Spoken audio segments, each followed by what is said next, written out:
ఏం రంగయ్య అయ్యా నీకెన్నిసార్లు చెప్పినట్టు రంగయ్య నా ముందు చేతులు కట్టుకుని నిలబడతారా? సరే అది నీ సంస్కారం. నేను చెప్పినంత మాత్రం వదిలేపోతావా ఏమే? మీ కొడుకా? అవునయ్యా. నువ్వు దాన్ని నాశనమైనావు అనుకో, వాడిని కూడా దానికి నాశనం చేస్తున్నావు. చదివించోండి. అంత డబ్బులు మాకెక్కడదయ్యా? బుద్ధిందా రంగయ్య నీకో? నేను బతుకున్నాను అనుకున్నావా, సచ్చినా అనుకున్నావా? నేరుగా మా గుమస్తా దగ్గర పోయి నేను చెప్పి ఎంత డబ్బులు కావాలి తీసుకో. అయ్యా వడ్డీ. వడ్డీ ఏం వడ్డా? నేల రాసి చేద్దులే గాని. రైటా మీరు ఎదగాలరా. మీరు ఎదిగేదే నాకు కావాలా.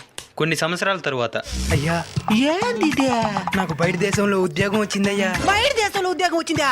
నెలకి 2 లక్షల జీతం. 2 లక్షలా? ఈ అనవసరం చదువుకోమని చెప్పినామా? సరే ఉంటామయ్యా. నీదేదైనా ఒక ఫోటో ఉంటే ఇచ్చేసిపో, గుర్తుకొచ్చినప్పుడు చూసుకుంటాను. ఇందయ్యా.